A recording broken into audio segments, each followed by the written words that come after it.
안녕하십니까. 2024년 1월 6일 최병무의 팩트 시작하겠습니다. 어제 송영길 전 민주당 대표와 관련된 돈봉투 사건, 재판부가 배당이 됐죠. 구속 기소가 되면서 서울중앙지방법원이 형사합의 21-2부 여기로 배당을 했습니다.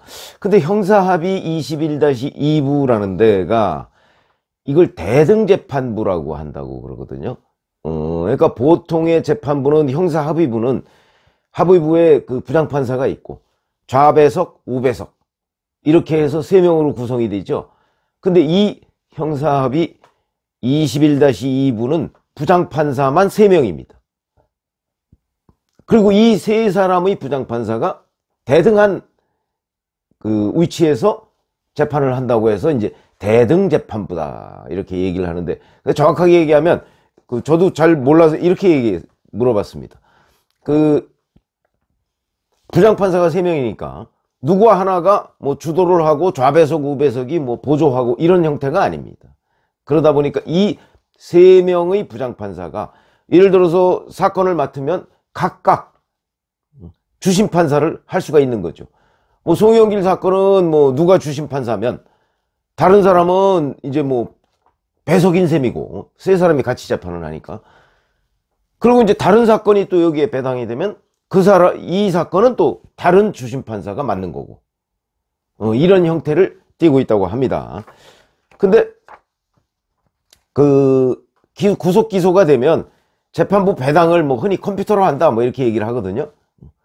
근데 이걸 통상적인 절차에 따라서 배당을 했는데 우연히도 이 재판부로 갔다. 근데 이 재판부가 어떤 재판부냐? 이미 돈봉투 사건과 관련한 재판을 담당하고 있습니다. 무슨 얘기냐면 윤관석 의원 돈봉투 사건과 관련해서 지금 재판받고 있고 선고가 지금 예상이 돼 있죠. 그 다음에 박용수 씨, 송영길 전 대표의 보좌관, 이런 사람들 재판을 지금 담당하고 있고 1심 재판이 사실상 끝났습니다. 결심을 했으니까. 그래서 오는 1월 31일, 그러니까 한 3주 정도 남았네요. 그러면 1심 선고가 나옵니다. 이 재판부에 송영길 전 대표가 배당이 된 겁니다. 이 사건이. 자, 그러면 이 윤관석 의원이나 이런 사람들은 정당법 위반으로 지금 기소가 된 거거든요. 그런데 송영길 전 대표는 정당법 위반에다가 정치자금법 위반, 그 다음에 특정범죄 가중처벌법상 뇌물, 뭐 이것까지 다 포함되어 있습니다. 형이 훨씬 무겁죠. 정당법만 있는 게 아닙니다. 정당법에도 송영길 전 대표가 최종 수혜자입니다. 어찌 보면 뭐 검찰이 거기까지는 밝혀내지 못한 것으로 보이는데 지휘자죠. 총지휘자. 왜냐면 2년 전에 전당대회에서 당선된 사람은 송영길이고, 2년 전, 3년 전이네 벌써 이제. 자, 그렇게 되면 이제 이 주심 판사들이 이제 돌려가면서 주심을 맡고, 그럼 주심이라고 한다면 이제 자기들이 그 재판에 대한 심리 뭐 판결문 기초를 잡고, 그리고 결론은 이 3사람이 합의를 해서 낸다고 합니다. 그러니까 뭐 일반적인 형사합의부하고 뭐 큰 차이는 없는데 다만 판사들 간의 대등한 관계다.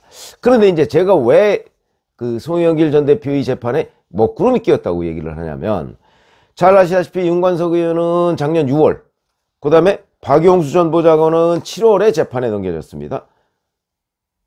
벌써 6개월 이상 재판이 진행됐고 재판이 끝났고 1심에서 3주 뒤에 선고가 나오는데 이미 아마 판결문을 쓰고 있었을 것이고, 근데 이 사람들은 과연 그럼 유죄가 나올 것인가? 우리 그동안 재판 과정이나 아니면 이런 데에서 뭐 충분히 증거를 우리가 눈으로 확인하고 있었죠. 가장 큰 게 이정근 전 민주당 사무부총장, 이제 그 사람은 뭐 4년 2개월 형이 확정이 됐습니다. 대법원까지 가서 확정이 됐습니다. 자, 거기에 보면 뭐 영길이 형이 뭐 이미 많이 처리했더라고, 뭐 이런 걸 비롯해서 송영길 전 대표한테 보고한 흔적들이 엄청나게 많이 나옵니다. 그걸 이제 송영길 전 대표는 나는 모르는 일이다 지금 이렇게 오리발을 내밀고 있는 거거든요.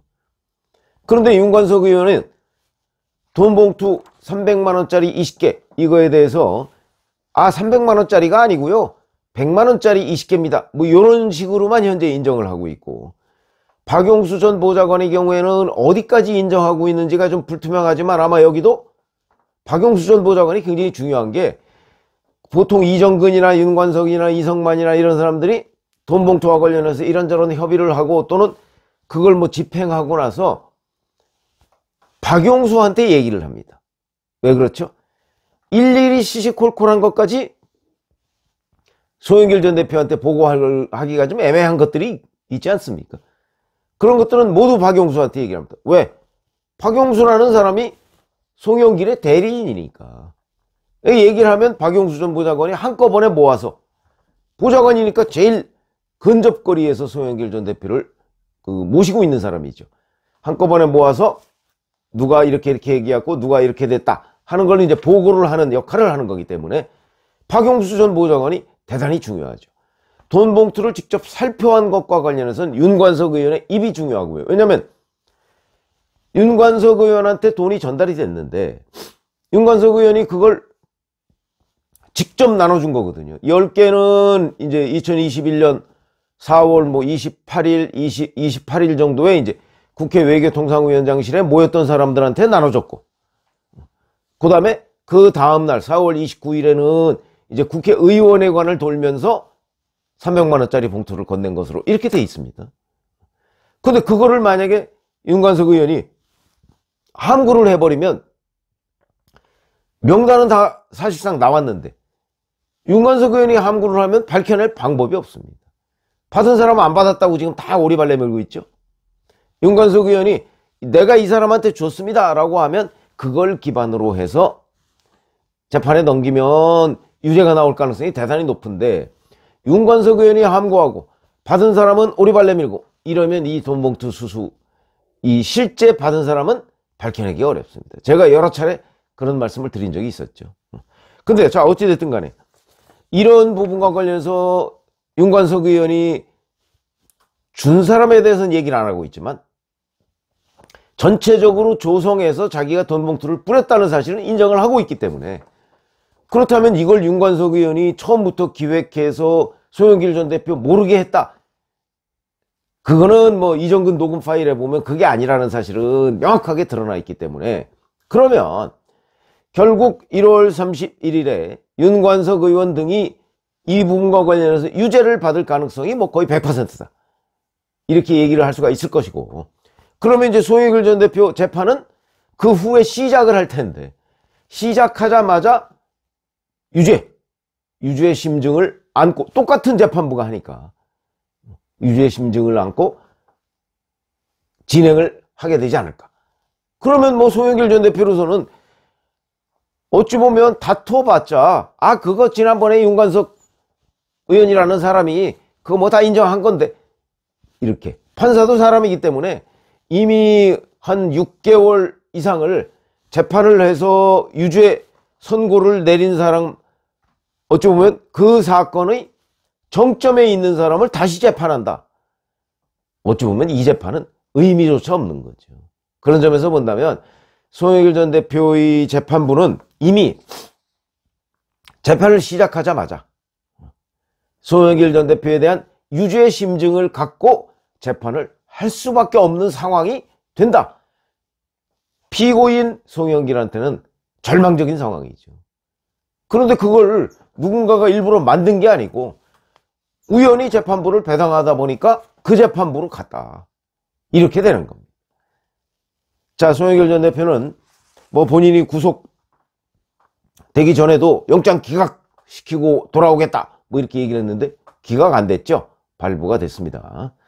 자, 그리고 구속 기소가 되니까 자기가 무죄를 받아내겠다 뭐 이렇게 얘기를 했는데, 재판부 배당이나 이런저런 저간의 상황을 볼 때 그 가능성은 희박해졌다, 이런 얘기가 되는 거고, 하필이면 이 재판부가 몇 주 뒤에 1심 선고가 나오는 그 재판부하고 같은 사건에 대해서 1심 선고가 나오는 그 재판부와 같은 재판부다. 뭐 무죄를 선고받는다는 거는 상상하기조차 어려운 상황이 아닐까, 이런 생각이 들어서 송영길 전 대표로서는 뭐 새로운 그 어떤 재판부가 뭐 이 부분과 관련해서 새로운 시각으로 심리를 해줬으면 더 좋지 않았겠나, 뭐 이런 생각을 할 수도 있는데 그렇게 되지 않은 거죠. 그런 점으로 보면 송영길 재판 뭐 1월 31일 뭐 만약에 유죄 선고가 나온다면, 나올 가능성이 뭐 거의 100%다 제가 말씀을 드렸는데, 그럴 경우엔 송영길 재판도 뭐 비슷한 결과나 오히려 정당법 위반 말고 정치자금법 위반이나 뇌물 사건까지 있기 때문에 형량이 더 높아지겠죠. 뭐 이런 건 뭐 운도 아니고 사필 규정이다, 이렇게 생각을 합니다. 고맙습니다.